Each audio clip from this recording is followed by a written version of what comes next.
Me capturan 23 de febrero del año 2022. Salgo a las 4 en punto de la oficina. Cuando se abrió el portón, iba saliendo con el carro, no pude más que solo salir a la calle, digamos. Policías, armas de grueso calibre, capuchas, carros cruzados por todos lados, para una sola yo, para una peligrosa yo, para una fiscal, para una mujer que había hecho bien su trabajo, pues me sentí Pablo Escobar. Entonces, lo principal era avisarle a mis abogados, agarré mi aparato telefónico y la llamé. Hola Virginia, ¿cómo está? Pues solo me llama y me dice: Claudia, me están capturando. Mira, en ese momento caí y decía: no puede ser que a Virginia le esté pasando eso, porque acababan de capturar a Leili, a Xiomara. Ay, mira, fue tan duro. Fue un tema bien complicado porque teníamos a 6, 7 colegas en prisión. O sea, el hecho de que te manden a prisión por una cuestión de venganza, por una cuestión de represión, por una cuestión de usarte para darle una lección de miedo y acallar a la sociedad es muy grave. Y por supuesto, dejar una lección aprendida de: hey, usted quiere hacer investigaciones contra la corrupción, piénselo.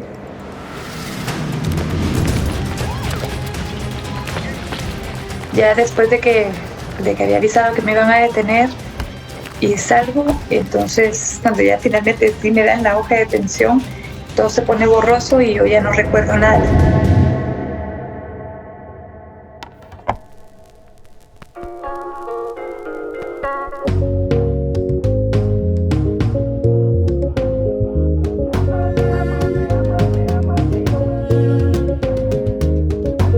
La fiscal incorruptible, capítulo 7, Guatemala.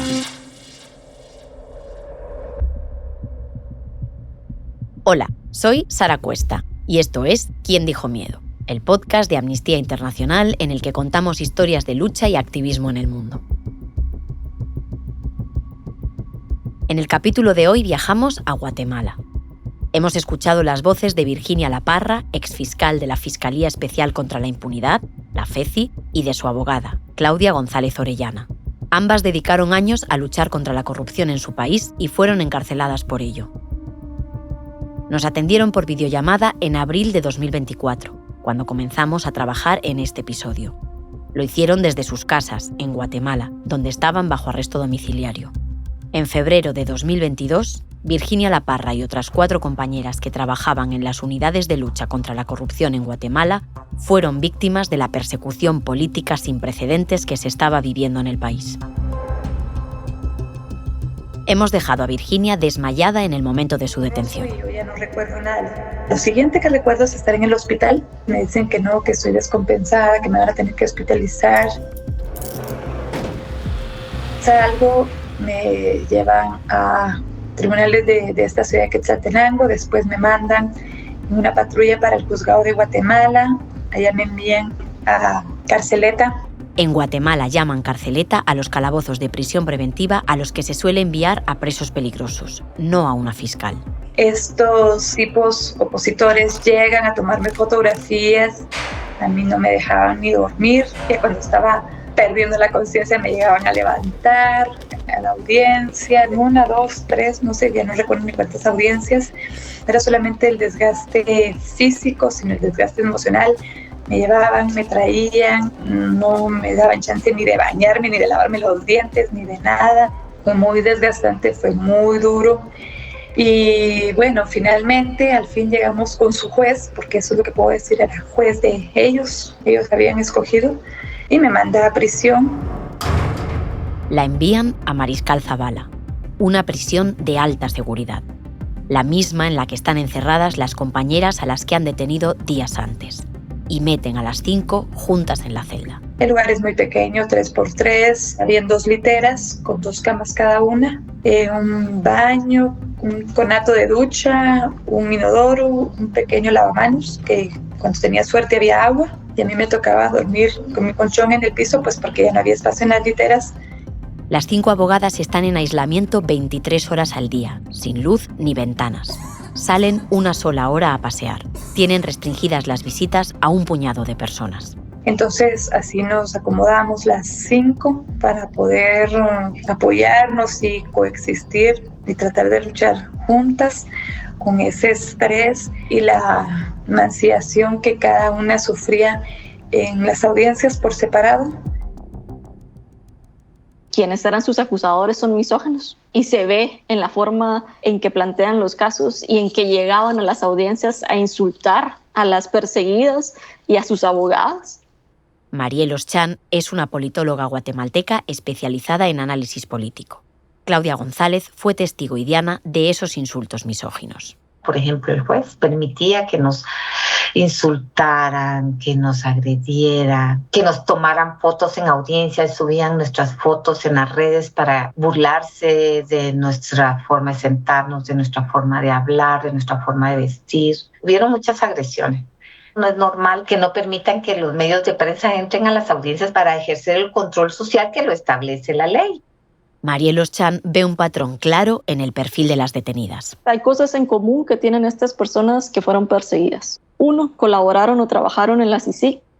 La CICIG, la Comisión Internacional contra la Impunidad en Guatemala, un órgano independiente de apoyo al Ministerio Público con asistencia de Naciones Unidas. La otra cosa en común es de que todas estas personas, en su mayoría al inicio, eran mujeres. Y lo otro es de que sabían o pensaron, ¿verdad? Porque sabemos que esto no sucedió, de que al ser mujeres estaban en una posición más débil y vulnerable y de que finalmente iban a terminar aceptando los cargos por los cuales estaban siendo acusadas. Y las 5 dijeron, vamos a continuar y defendernos y demostrar que somos inocentes porque no pueden capturarnos por haber ejercido nuestro trabajo. Tras décadas de golpes de Estado, dictaduras e intentos frustrados por derribarlas, en 1963 comienza una guerra civil que durará 33 años. Durante el conflicto interno armado entramos en una época de terror que básicamente mina y elimina todos los liderazgos que existían en ese momento que levantaban la voz sobre las cosas que estaban sucediendo. Hablamos de 200.000 muertos, la mayoría de ellos indígenas mayas, 45.000 desaparecidos y más de 100.000 desplazados en un país que entonces tenía 4,5 millones de habitantes. Esto marca culturalmente a una generación por completo y a sus hijos. ¿En qué sentido? A no hablar, porque de lo contrario íbamos a ser víctimas de la violencia perpetrada por el Estado. Se calcula que de todos los muertos y desaparecidos que dejó la guerra, el 93% fueron causados por el Estado y un 7% por la guerrilla. La impunidad al gobierno y las Fuerzas Armadas instauró en la sociedad civil el miedo y el silencio. Entonces, por muchos años, esto se fue heredando y trasladando a varias generaciones. Y cuando firmamos los acuerdos de paz en 1996 y se da esa reducción que exige los acuerdos de paz del número de militares y de personas que pertenecían a la institución de la defensa y del ejército, estas redes clandestinas que ya tenían control sobre las instituciones políticas, que lo tenían de manera obvia mientras estaba el conflicto interno armado, y empiezan a participar ya sea en partidos políticos, empiezan a tomar control de instituciones claves como instituciones de seguridad, instituciones relacionadas al control de puertos, instituciones que tenían control sobre las fronteras, donde empezamos a ver ese trasiego de drogas o contrabando y empezamos a ver una nueva forma de crimen organizado como la llamamos. Con el tiempo, la situación de violencia, delincuencia, narcotráfico y corrupción se vuelve insostenible. Así que en 2006, el presidente Óscar Berger pidió ayuda a Naciones Unidas para terminar con estas redes clandestinas. Se creó entonces la Comisión Internacional contra la Impunidad en Guatemala, la CICIG. Entra precisamente porque consideran que lo mejor que podían hacer para combatir estas redes que ya tenían influencia sobre el sistema de justicia era de una manera externa e independiente y que también tuviera alguna autonomía financiera. En el año 2010, Claudia Paz y Paz se convirtió en la primera mujer fiscal general de Guatemala y desde allí lideró, con una determinación inquebrantable, la lucha contra la corrupción.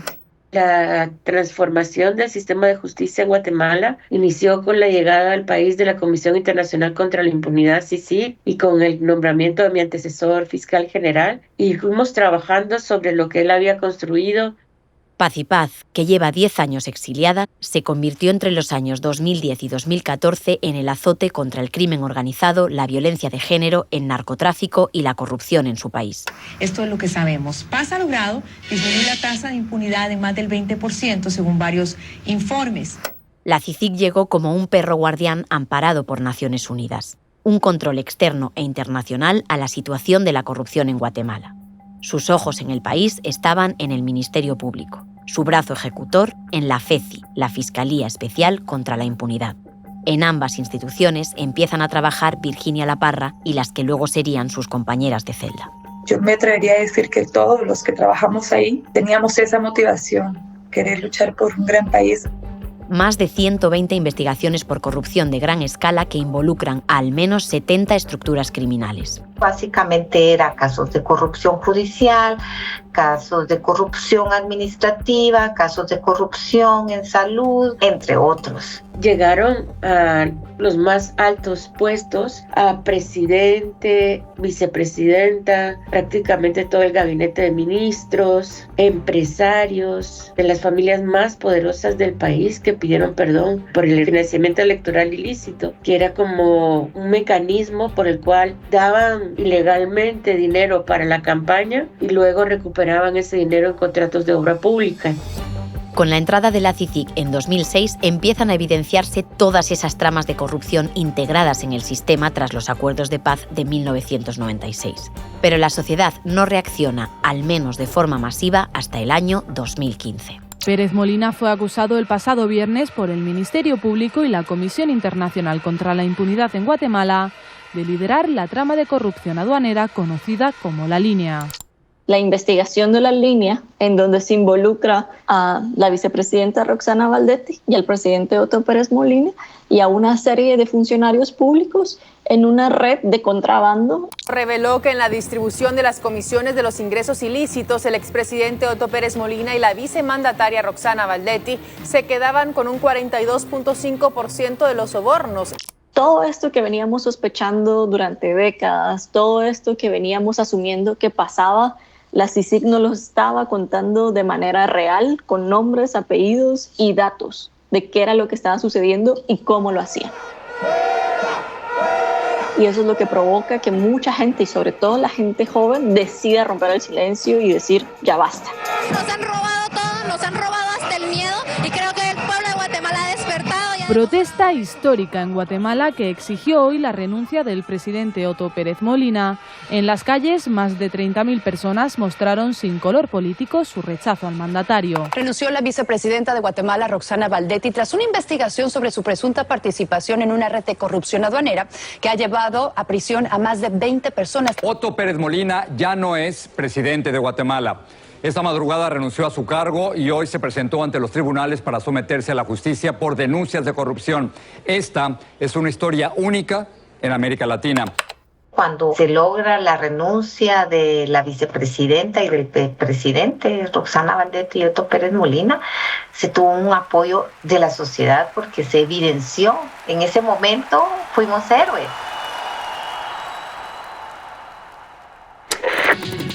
Jimmy Morales ya es nuevo presidente de Guatemala.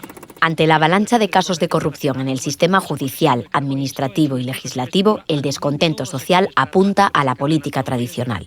Y en 2016 gana las elecciones Jimmy Morales, uno de los cómicos más famosos del país y un outsider de la política. Con un eslogan de ni corrupto ni ladrón, termina siendo una opción atractiva para quienes decían y querían que el sistema cambiara. El líder del Frente de Convergencia Nacional tomó este jueves posesión del cargo e instó en su discurso de investidura a la unión de todos los sectores para tratar de sacar adelante a un país marcado por la corrupción.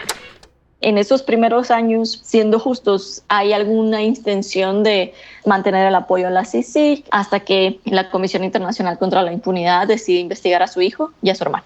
La policía de Guatemala arrestó a un hermano del presidente Jimmy Morales y uno de sus hijos el miércoles por presunta participación en un fraude con un contrato de alimentos para el Registro General de la Propiedad. Ahí es cuando radicalmente cambia la postura de Jimmy Morales con respecto a la Comisión Internacional contra la Impunidad. Desde el gobierno se orquesta toda una estrategia de mala prensa contra la CICIG y comienza a cuestionarse la integridad de los trabajadores que durante años habían luchado contra la corrupción y la impunidad en el país. como Claudia González, Leili Santizo o Virginia La Parra. Se toman tanto tiempo y dejan la vida de lado por dedicársela a quienes son molestos para ellos por estar en la lucha contra la corrupción. Entonces eso para mí significa que estábamos haciendo las cosas bien. Acorralado, Jimmy Morales decide expulsar del país a la CICIG. Hemos notificado oficialmente al secretario general de Naciones Unidas la no renovación del mandato de la CICIG y que de inmediato se inicien las transferencias de capacidades a las instituciones correspondientes. Mi percepción es que lo que esperaban era que una vez expulsada a CICIG, entonces nosotros nos tiráramos al piso a llorar y saliéramos, no sé, corriendo, pero no, ninguno de nosotros hizo eso. Nosotros seguimos con los casos, seguimos de frente con la experiencia que ya teníamos y seguimos con las investigaciones.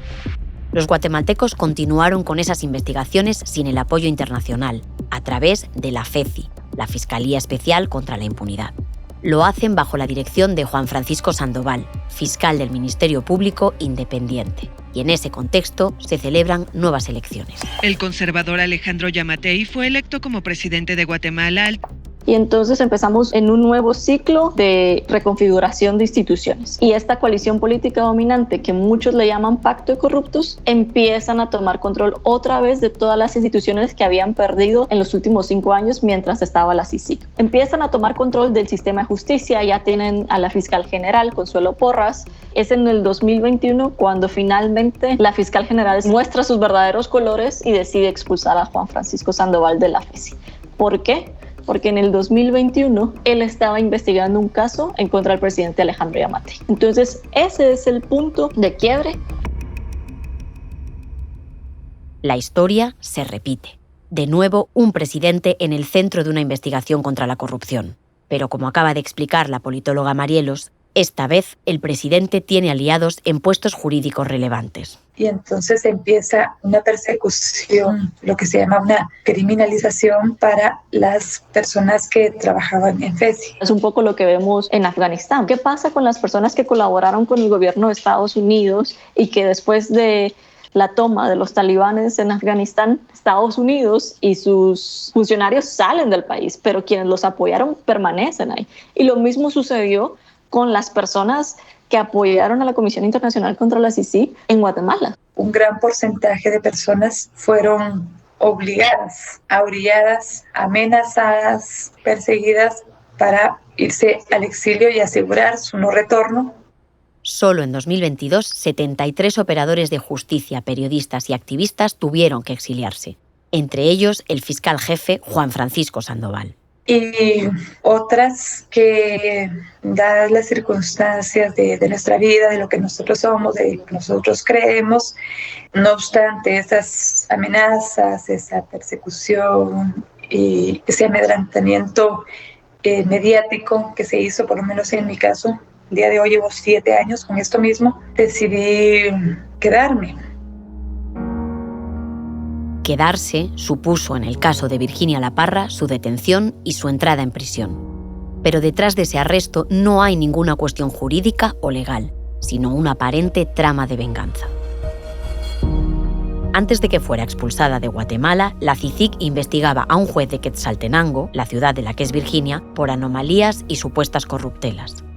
Bajo el paraguas de las recusaciones y denuncias presentadas por la CICIG, no por La Parra, la exfiscal presentó en 2018 una denuncia administrativa contra ese juez. Así que en 2022, con la CICIG ya fuera del país, el juez decidió acusar a La Parra de abuso de la autoridad. Decían que el motivo de mi procesamiento no era porque yo los hubiera atacado, sino porque yo no los había defendido. También el Ministerio Público, que podía haber desechado la demanda por infundada, consideró que Virginia, como jefa de la Fiscalía contra la Impunidad, no debía haber tramitado en 2018 esas denuncias que promovía la CICIG.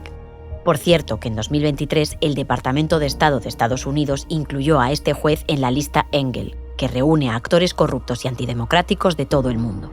La comunidad internacional y la propia La Parra entienden su encarcelamiento como un intento por doblegar su voluntad para que reconociera delitos que no había cometido y culpara a otros colegas que se habían exiliado, como Juan Francisco Sandoval.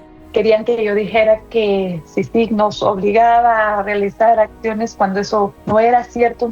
Si quienes se habían visto envueltos en investigaciones por corrupción, como el juez denunciado o el presidente Yamatei, lograban desacreditar definitivamente el trabajo de la CICIG, podrían continuar con sus privilegios y negocios. Así que retorcieron la ley cuanto pudieron para alargar el encarcelamiento de Virginia La Parra. 2 años no son poca cosa, no fue un día, no fueron 2, no fue una semana, un mes. Fueron 2 años de mi vida que me mantuvieron en prisión en condiciones extremas. Muy al principio tenía el apoyo de sus compañeras, pero no tardó en quedarse en aquella celda sola. Después de un tiempo le dan medidas sustitutivas a Leili y a Xiomara. La mezcla de la alegría porque alguien que tú aprecias sale de esa condición y al mismo tiempo la desventura, ¿no? Que te provoca quedarte. Ese fue duro, pero no tan duro como cuando se fue Alice y Paola. No te puedes imaginar. Entonces tú miras alrededor, ese lugar tan árido. Poco después tuvo su primer juicio y la condenaron a 4 años de prisión. Aún entre rejas, le pusieron una segunda denuncia por supuesta revelación de información confidencial con la amenaza de alargar aún más su condena.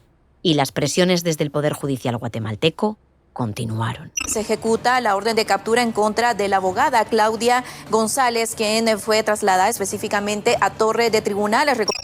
El 23 de agosto de 2023, cuando Virginia La Parra llevaba 1 año y medio entre rejas, detienen a su abogada, Claudia González Orellana. En ese momento sentí terror.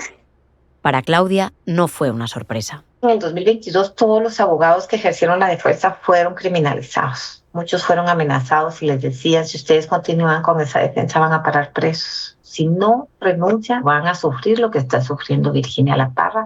Y esos eran los mensajes que nos daban en las audiencias.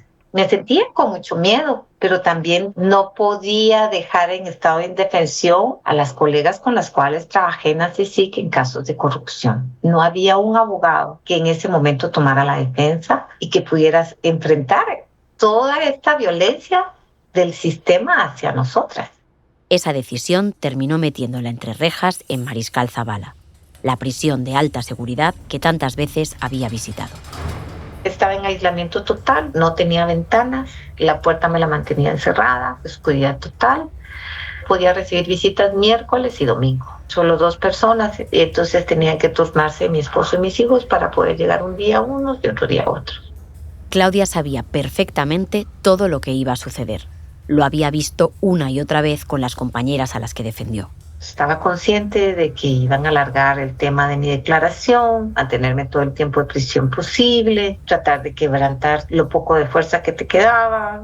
Claudia ni siquiera tuvo un papel de poder en el caso del que la acusaron. Nunca había aparecido mi nombre en la investigación y sin embargo la orden de aprehensión solo a mí me venía a detener, porque Juan Francisco y Eva Xiomara no estaban en el país y era de conocimiento. Fue un año complicado en todo sentido. O sea, mucho trabajo, mucha esperanza, mucho esfuerzo. Y finalmente pues pasó 3 meses detenida. En diciembre de 2023 regresó a casa, donde permanece bajo arresto domiciliario a la espera de una resolución judicial que ya debería haber sucedido, pero que en el momento de grabar este episodio, en octubre de 2024, seguía sin suceder. Todo el mundo me decía, ¿por qué no te fuiste? Porque no hice nada malo, ¿por qué me voy a ir? La alegría en las calles de Guatemala se puede ver y escuchar ante la contundente victoria de Bernardo Arévalo. La victoria de Bernardo Arévalo en las elecciones de 2023 trajo de nuevo la esperanza a Guatemala. Sociólogo de 65 años e hijo del primer presidente electo de Guatemala, no era un rival para la política dominante. Pero sus vídeos en contra de la corrupción se hicieron virales en TikTok. Y a una semana de las elecciones se había convertido en el candidato favorito de los jóvenes. Arévalo ha conseguido sacar de la apatía a muchas votantes y generar esperanza en un país con graves problemas de pobreza, violencia y corrupción. Ante esa victoria, el sistema trata de frenar el cambio. Los fiscales del Ministerio Público de ese país declararon que debían anularse las elecciones presidenciales de agosto, en las que resultó ganador Bernardo Arévalo de León, argumentando irregularidades administrativas. Manifestantes salieron a las calles en Guatemala el viernes para exigir que cese una supuesta persecución electoral que busca impedir que el presidente electo, Bernardo Arévalo, asuma el poder. Piden la renuncia de la fiscal general Consuelo Porras. Consuelo Porras es la actual fiscal jefa de Guatemala, una de las personas detrás de la persecución a quienes trabajaron contra la corrupción. Pero sus intentos por impedir la llegada de Arévalo a la presidencia fueron en vano. Fueron las autoridades ancestrales las que lideraron un movimiento de toma de carreteras, de calles, defendiendo el voto. Manifestaciones pacíficas en todo el territorio nacional, conformando un gran paro para que los intentos golpistas no entorpecieran la toma de posesión del 14 de enero. Ingreso del señor presidente de la República, electo para el periodo 2024-2028, ciudadano César Bernardo Arévalo de León y su distinguida esposa. El hecho de que Bernardo Arévalo llegara a la presidencia guardó un gran cúmulo de esperanzas. Yo lo veo en una perspectiva distinta también porque creo que ese cambio de fuerzas, digamos, al menos en el Ejecutivo, a mí me tiene con vida hoy. En el Tribunal Octavo de Sentencia se conoció la resolución de la Cámara Penal respecto a la situación jurídica de Virginia La Parra, donde se ordenó dejar en libertad a la acusada tras cumplir con el 45% de la condena por el delito de abuso de autoridad en forma continuada. En enero de 2024, Virginia La Parra consiguió regresar a casa y esperar bajo arresto domiciliario a que su segundo juicio, el que tenía todavía pendiente, tuviera lugar. Y no solo eso. Virginia La Parra recibió la Medalla de Orden de Excelencia Laboral en el marco del Día Internacional de la Mujer. La Parra agradeció al presidente Arévalo que le reconociera públicamente su labor en la lucha contra la corrupción. Generó una tranquilidad bastante fuerte, o sea, ya no tenemos desde el Ejecutivo girando instrucciones para seguir la criminalización contra aquellas personas que trabajamos en casos de corrupción. Entonces ya se siente un poco más distinto, pero nos falta trabajar como ciudadanos para poder hacer esta construcción nuevamente del Estado de Derecho en Guatemala. Tanto es así que, a pesar de ese reconocimiento presidencial a Virginia La Parra, a pesar de haber salido de prisión tras 2 años y medio entre rejas y a pesar del rápido avance de su caso, que por fin llegó a juicio, a pesar de todo eso, la sentencia no fue tan esperanzadora como muchos pensaron. El juez resolvió que la exfiscal reveló información confidencial, por lo que se le interpuso una pena de 5 años de prisión conmutables a 5 quetzales diarios. Parte de la pena es haber quedado inhabilitada para ejercer como funcionaria durante 10 años. Tampoco podrá ejercer su profesión de abogada durante 5 años y deberá pagar una multa de 50,000 quetzales. Más de 5.700 euros. El día de la sentencia, el 18 de julio de 2024, sin decir nada a su familia, ni a sus abogadas, ni a sus amigos, Virginia La Parra salió del país.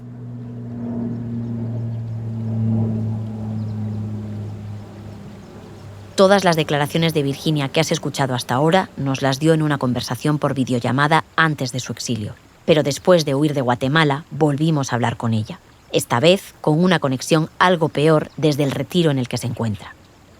Está reaprendiendo a dormir, sola, lejos de su familia. De las cosas más difíciles que me ha tocado hacer en la vida, pero después de todo lo que hemos vivido, pues claramente mis hijas lo entienden y estuvieron también de acuerdo conmigo en que no había otro camino posible a seguir y que era la mejor decisión.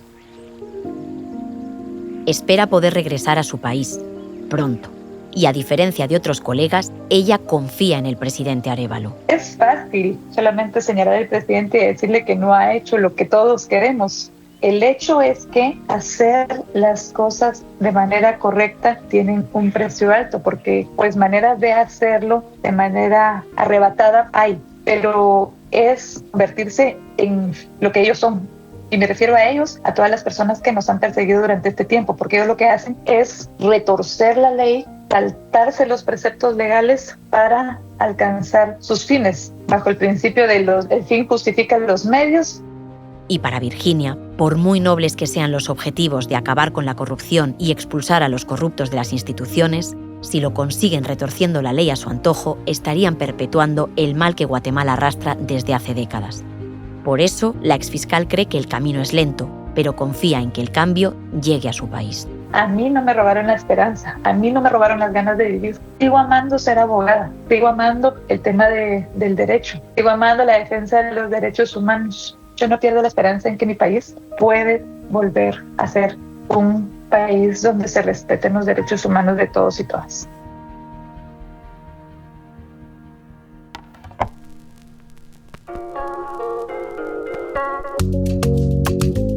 ¿Quién dijo miedo? Es un podcast original de Amnistía Internacional, producido por The Voice Village. Dirección y asistencia en guión, Edu Marín. Narración, entrevistas y guión, Sara Cuesta Torrado. Música original, Bianca Muy. Montaje de sonido y mezclas, Pablo de Diego. Producción ejecutiva, Ricardo Villa. Responsable de producción en Amnistía Internacional, Olach Cacho y Carmen López. ¿Quién dijo miedo? Un podcast de Amnistía Internacional.